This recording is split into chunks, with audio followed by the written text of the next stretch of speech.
Olá, chega mais, vem pra cá, tá começando a partir de agora mais uma edição do Camisa 8 aqui na tela da TV Cidade. Mas antes de eu começar o programa de hoje, já agradeço a sua audiência, obrigado pela companhia.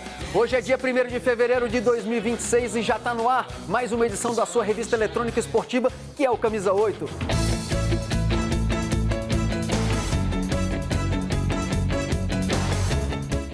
Começa o programa de hoje, mostrando um trabalho bem bacana comandado por um cara chamado João Irenildo. Ele está à frente do time do Santa Cruz, que é uma equipe amadora aqui de Fortaleza, que há quase meio século faz um trabalho de revelação de talentos para o futebol cearense. Tudo começou em 1978. De lá para cá, o Santa Cruz, que carrega no nome e nas cores uma homenagem a um dos clubes mais tradicionais do Nordeste, segue firme na missão de formar jovens atletas e cidadãos. O principal objetivo da gente aqui é revelar jogador para colocar nos clubes, dar essa oportunidade à meninada que está aí na rua, né? Não só revelar, mas também dar a oportunidade, tirar da rua, né, que eu acho que é uma questão importante. À frente do clube há 4 anos, o presidente seu João Irenildo afirma que mais de 200 meninos fazem parte do projeto. Garotos que encontram no Santa Cruz não só um time, mas uma oportunidade de sonhar mais alto. Em 2026, o foco do clube está totalmente voltado para as categorias de base. O Santa Cruz se organiza para disputar o Campeonato Cearense. Railson é zagueiro do Sub-17 e vai viver um momento especial. O Campeonato Cearense é muito uma vitrine, né, hoje em dia, então se você consegue jogar, de se destacar, é uma grande porta de entrada para grandes clubes, tanto aqui no estado como fora, né? Com o período das férias e a garotada toda em casa, os treinos acontecem durante a manhã, em toda semana. E é isso. Para quem sonha em ser jogador de futebol é desse jeito. Tanto na chuva ou no sol, eles não saem de dentro de campo porque o objetivo é ainda maior. O trabalho como Sub-17 é comandado por Maicon. Para ele, treinar a categoria de base exige uma grande responsabilidade. Aquela convivência, né, tipo de pai para filho, eu sempre levo isso para mim. Se o professor não tem essa união com os atletas, não vai lhe respeitar. É como se você estivesse em casa e o seu filho. Se você falar, ele vai ter que obedecer. Aqui é praticamente a mesma forma. Para muitos desses meninos, o campo representa a chance de mudar a própria história e a da família. No Santa Cruz, o futebol segue sendo mais que um jogo. É esperança, disciplina e também futuro. Tem um alerta importante para você que gosta de ir à academia e também treinar pesado na musculação, tá? Muito cuidado para não exigir aquilo que seu corpo não aguenta. Veja só esse exemplo. Em Teresina, no Piauí, um atleta de fisiculturismo sofreu uma grave lesão ao tentar executar um exercício com uma carga de 400 quilos. Peso extremo e o corpo no limite.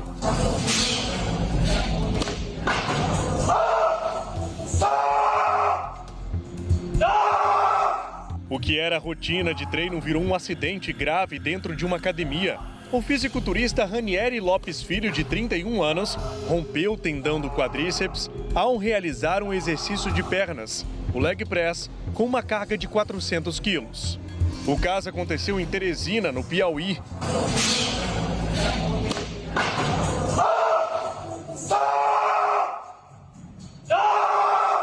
As imagens foram gravadas pelo próprio atleta.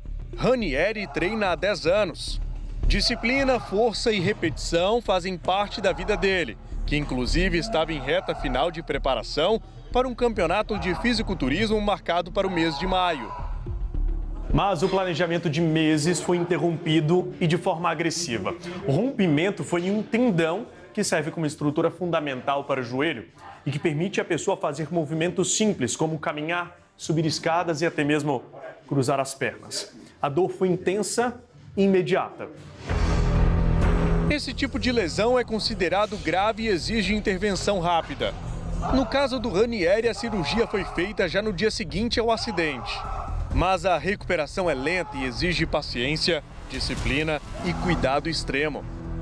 Demora. Geralmente tem que se utilizar outro tecido para repor aquele e aí é um processo longo porque tem a fisioterapia, além da recuperação, né, pós-operatória e posteriormente só o fortalecimento. A previsão é que o atleta volte a andar normalmente apenas dentro de alguns meses. E o retorno aos treinos de perna só deve acontecer em dezembro, ainda assim de forma leve e controlada. o sonho de competir terá que ser adiado. Casos como esse acendem um alerta importante para quem frequenta academias. Especialistas explicam que lesões graves não acontecem apenas com iniciantes. O excesso de carga, fadiga muscular, a execução incorreta do movimento e a falta de descanso adequado estão entre os principais fatores de risco. Principalmente no caso ali, a falta de alguém assistindo, algum profissional adequado para assistir o movimento ali, né? Para evitar lesões, algumas recomendações são essenciais. Respeitar os limites do próprio corpo, evitar aumentos bruscos de carga, manter acompanhamento de um profissional de educação física, aquecer antes do treino e nunca ignorar sinais de dor ou desconforto. Treinar com segurança é sempre bom você ter um profissional ao lado, orientando alguns métodos diferentes para você intensificar o treino com segurança. E às vezes muito peso ele pode complicar, porque o músculo ele tem a capacidade, só que o tendão tem uma capacidade muito menor, né? E aí acabou prejudicando. Pausa aqui no Camisa 8, depois do intervalo tem as notícias do futebol. Fique por aí, nem pense em sair do seu lugar, meu amigo, porque o Camisa 8 volta já já.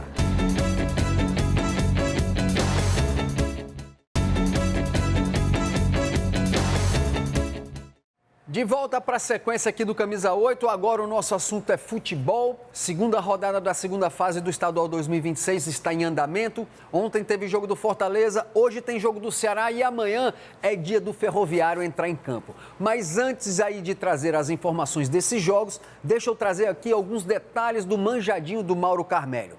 Quando a gente fala por aí que o Campeonato Cearense é deficitário para todos os clubes participantes, principalmente para Ceará e Fortaleza, muita gente acha que é exagero. Para não deixar margem, eu fui atrás aí de algumas informações que comprovem ou não tal afirmação. Se liga, na primeira fase do Campeonato Cearense, 5 rodadas, cada rodada 4 jogos. Portanto, tivemos aí 20 jogos em disputas num total. Sabe qual foi o jogo que gerou a maior renda? Ferroviário 0, Fortaleza 0, segunda rodada da primeira fase. Total de pagantes, 3.577 torcedores que geraram aí uma renda de R$ 116.097. Mas depois de pagar todas as despesas da partida, Ferroviário era o mandante, aluguel do estádio, arbitragem, ambulância, dentre outras despesas, sabe quanto é que sobrou para o Ferrão? Que era o mandante, obviamente, pasmem, senhores, apenas R$ 1.996,90. Na outra ponta, o duelo entre Floresta e Iguatu, válido pela 5ª rodada da primeira fase, gerou a menor renda até o momento. Por ser o mandante, o Floresta arrecadou R$ 180, com 123 torcedores que compareceram ao estádio Domingão. Levando em conta que o Floresta também era o mandante e teve que pagar aluguel do estádio, arbitragem, ambulância, dentre outras despesas, o clube saiu do estádio Domingão com uma dívida de R$ 20.619,35. Diante disso tudo, quem está aqui ao meu lado para a gente debulhar um pouquinho desse campeonato cearense, Hilton Oliveira. Bem-vindo ao Camisa 8, a primeira vez que você está aqui em 2026. Diante disso tudo que eu falei, campeonato cearense deficitário, tu viu aí os números, tem mais. Rapaz, esse campeonatinho poderia ganhar aí um gás a mais e mudar, porque desse jeito que tá, eu acho que não vai durar muito tempo não, meu amigo. Bom dia. Bom dia, meu querido LHP, bom dia aos telespectadores ligados aqui no Camisa 8. É um prazer imenso estar sempre aqui na nossa casa, né? Enfim... É verdade, pelos dados aí assombra, né? Assusta, né? Mas eu tenho alguns argumentos, né, que ao longo dos anos que a gente acompanha o nosso futebol, que, por exemplo, no jogo Ferroviário e Fortaleza, onde o mandante foi o Ferroviário, ninguém sabe quem que manda lá, se é a SAF ou a diretoria executiva, deu a carga mínima de ingresso para o Fortaleza, né, já que o Ferrão era o mandante, né? E isso, a gente sabe que Ceará e Fortaleza tem o programa sócio-torcedor. Né? Poderia, né, de forma inteligente, por exemplo, estipular um valor de R$20 para o sócio do Fortaleza, né, para que pagasse o ingresso. Porque quem paga e tem a questão do sócio, ele não vai querer pagar o ingresso. Somente hoje porque tem a televisão que transmite jogos, né? Ainda tem YouTube e tudo mais. É um dos fatores que concorre, exatamente. Agora, você não pode pegar e cobrar. Se o Tirol joga no PV e com o adversário, vamos supor, o Floresta, é lógico que o público vai ser diminuto. né? São times que ainda são pequenas torcidas. Quando o Iguatu joga lá no Morenão é outra coisa. A cidade acolhe, a cidade abraça. Acredito, no meu ponto de vista, que se a federação criasse mecanismo, né? Aparecesse patrocinadores fortes. Aqui tem grandes empresas, grandes indústrias que pudessem incentivar se você compra um ingresso, você concorre a um carro, como na Federação Paulista faz muito isso, também seria um atrativo. Agora, eu acho, na minha opinião, esses times intermediários, quando tem um mandante de campo, tanto o Tirol, que o Tirol também faz isso, o próprio Floresta, abre espaço para que tanto Ceará e Fortaleza, esse negócio de dizer a torcida vai fazer diferença, não. O pior é o prejuízo, né? Quem que vai pagar essa conta? Quem vai pagar essa conta? Simples, meu amigo. Pelo que eu entendi até agora, cada clube tem uma cota para receber lá da federação e eu acredito que vai sair dessa cota. Por exemplo, ó, jogo agora da segunda fase, né? Que foi todo na semana passada. Fortaleza e Floresta. Sabe quanto foi o prejuízo do Fortaleza nessa partida depois de pagar tudo? Tirar tudo que entrou, pagou, ambulância, arbitragem. Prejuízo de R$ 26.098. Iguatu e Horizonte, um público pagante de 910 torcedores lá no Morenão, deixou um prejuízo para o Iguatu de R$ 11.777. Desse primeiro jogo, dessa segunda fase, o jogo que deu lucro, você que está em casa, sabe qual foi? Ferroviário e Ceará. Sabe quanto é que sobrou para o Ferroviário depois de pagar tudo? R$ 654,37. Diante desses números, eu pergunto para você, como se fazer futebol nos dias de hoje tão caro, Will? Com essa merreca aqui, ou então devendo, irmão? É verdade. Aí precisa de uma gestão, né, que onde todos se sentem e possa dialogar. Né? E o início de competição, a gente sabe, principalmente o torcedor de Ceará e Fortaleza, estão extremamente ainda naquela fase de digerir ainda a queda. Claro que vai, você sabe que o torcedor é assim. Né? O torcedor é taxado de louco momentâneo, né? Às vezes existe o fanático, existe aquele mais comedido, existe o cara mais equilibrado, né? Aquele cara mais consciente, né? Que sabe que não é fácil. Né? E aí onde ainda paga-se pela questão da incompetência que se instalou, tanto Ceará e Fortaleza, e eu continuo dizendo que a queda do Ceará foi muito mais vergonhosa, que ali se implementou a palavra incompetência com letras garrafais, essa que é a grande verdade. Agora, por esse fracasso inicial, que você trouxe os dados aí, contra dados não há justificativa, nem argumentos, né? Agora, eu ainda aponto também essa divisão, e assim como a gente cobra, quando os times da gente estão na divisão de elite do futebol brasileiro, porque tem Flamengo, Corinthians, sabe porque estão mais tempo, são times que têm maiores apelos, maiores torcidas, isso é inquestionável, beleza, mas a forma de distribuição de verba também, ao meu ver, é desigual, e aí a gente pode trazer isso também para o campeonato estadual, principalmente para os times intermediários. Tanto é que eu e o Hilton Oliveira Júnior, a gente tirou o Ceará, Fortaleza e Ferroviário, e a gente volta dos melhores do ano nas 7 equipes intermediárias por entender também esse tipo de fator, né? Porque no campeonato estadual, sempre Fortaleza e Ceará, a gente quer que quebre essa hegemonia, mas sempre vão ter a obrigatoriedade de entrar e levar a taça para o seu clube. Deixa eu apimentar um pouco mais aqui o nosso papo com o Hilton Oliveira, que tá bom demais. Semana passada, a gente teve aí uma coletiva do pessoal lá do Fortaleza, sim, do Rolim e também do Bruno Caos falando sobre Fortaleza, enfim, explicando como é que está a nova fase. Boeck foi o último a ser demitido nessa semana que passou, né, o último da equipe do Marcelo Paes.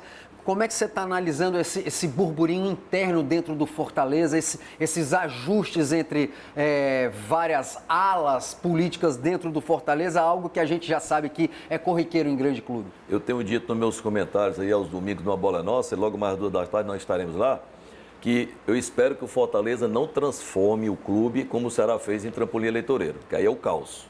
Essa reformulação administrativa se faz necessária. Agora, precisa o doutor Rolim, que eu tenho uma admiração profunda por ele, em termos administrativos, em termos de patrimônio, ele é fera.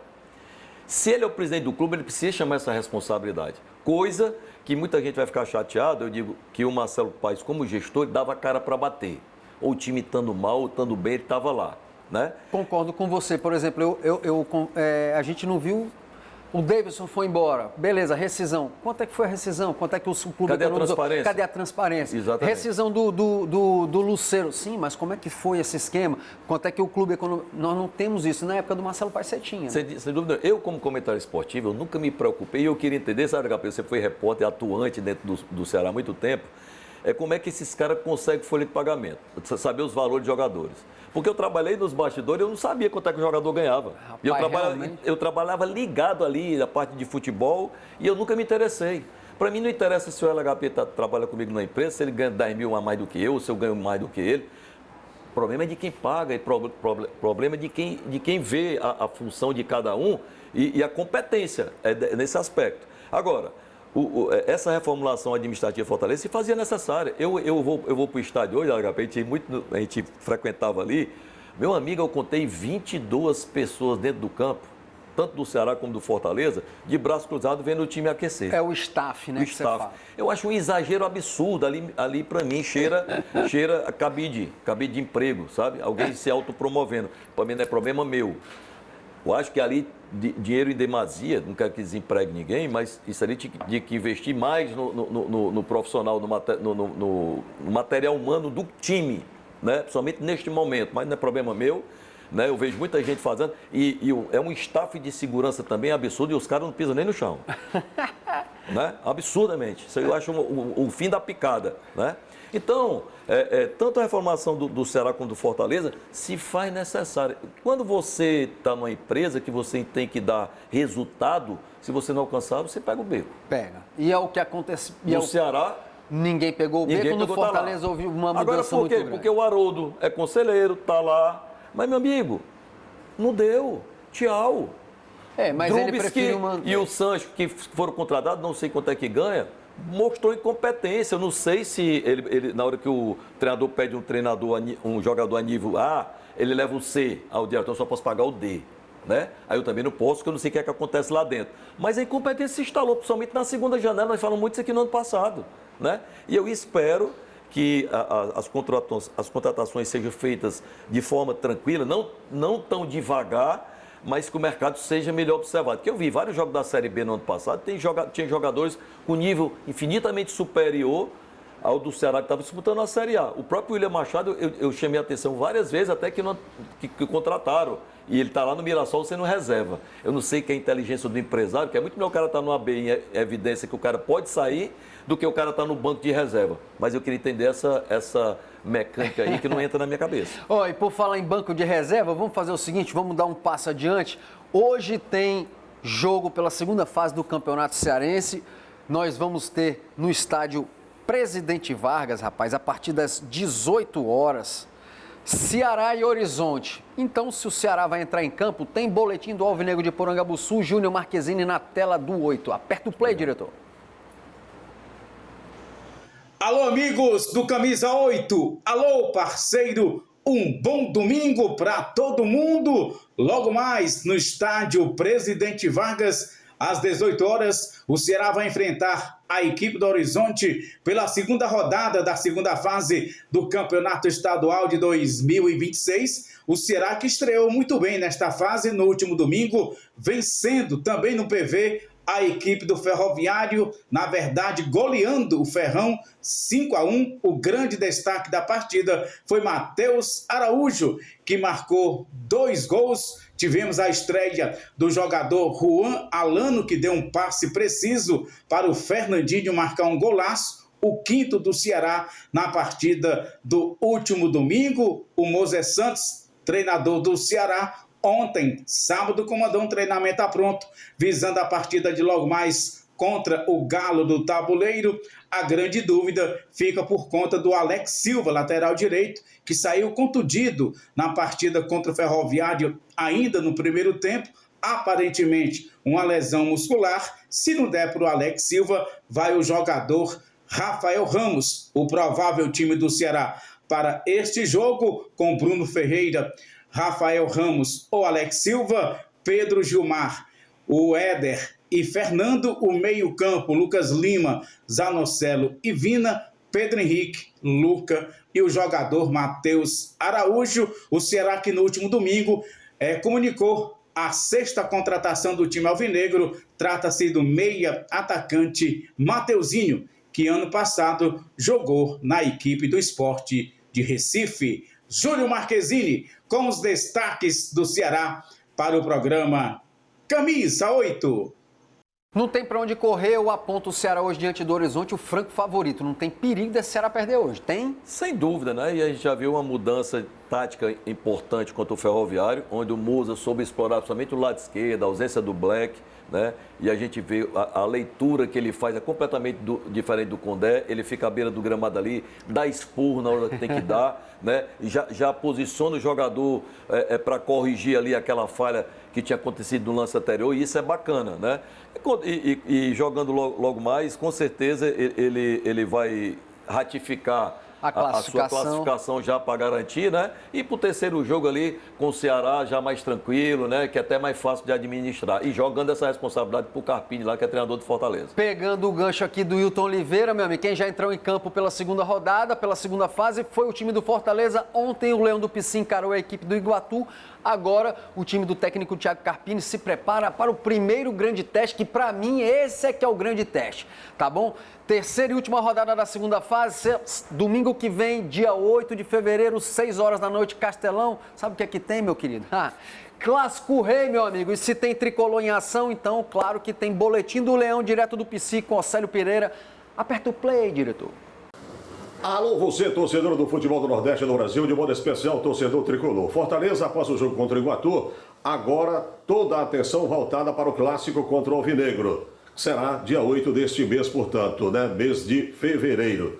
E o Fortaleza terá a oportunidade de contar com jogadores que ainda estão chegando dentro do elenco atual do Fortaleza. O técnico Thiago Carpini pretende trabalhar em torno de 28, 30 jogadores. Anteriormente, Fortaleza trabalhou com um elenco de quase 40 jogadores. Mudou a realidade, mudou a filosofia de comando técnico, mudou SAF dentro do Fortaleza. Aliás, muitos acham que essa SAF só trouxe discórdia para o Fortaleza e nada de positivo. No entanto, ela continua firme e forte com novos dirigentes que são remunerados dentro do Parque dos Campeonatos na SAF do Fortaleza. A importância de trazer novos atletas de uma formação dentro da realidade do Fortaleza, que é a segunda divisão do futebol do Brasil. A responsabilidade nas mãos do técnico Thiago Carpini. Ele vai ter que dar o jeito dele para buscar, dentro da temporada de 2026, um time que possa representar bem o Fortaleza, em que em 2027 volte à primeira divisão do futebol do Brasil. Mas a expectativa, o grande teste será neste dia 8 de fevereiro contra o Alvinegro no Castelão. Com detalhes do Fortaleza, Océlio Pereira para o Camisa 8. Hilton Oliveira, para a gente arrematar, vem aí Clássico Rei, o nosso prato principal no próximo final de semana.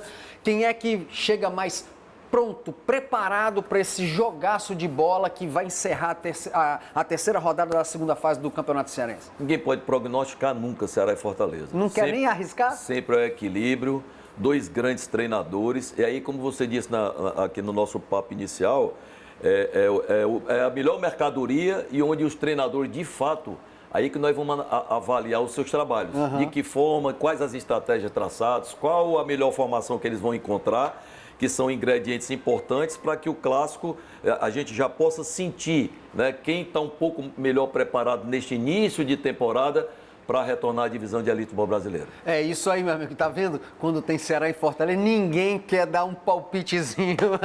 E eu vou também na sua, tá bom, meu amigo? Vamos fazer o seguinte, Hilton. 2 horas da tarde tem a Bola é Nossa, todo mundo junto e misturado, é isso mesmo? Sem dúvida alguma, eu e Sérgio Silva repercutindo aí toda essa rodada da semana pelo futebol cearense, principalmente traçando aí a expectativa para o jogo aí. Ceará e Horizonte. Fortaleza e Horizonte. Não, Ceará e Horizonte. Fortaleza Ceará foi e Horizonte, longe, perdão. rapaz. Então vai ser um jogo interessante. E a gente conta com a audiência de vocês. Agradecendo mais uma vez a estar participando aqui desse programa que é líder de audiência. E você, como sempre, dando show, meu irmão. Obrigado, meu amigo. Ó, Camisa 8 tá chegando ao fim, mas não se esqueça que tem Camisa 8 em tudo quanto é canto. Tá lá no YouTube, através do nosso canal do GC+. Tem ainda o nosso portal gcmais.com.br/camisa 8. E se preferir, meu querido, tem o nosso perfil lá no Instagram, @camisa8.oficial. Bom domingo para todo mundo, um abraço, até mais.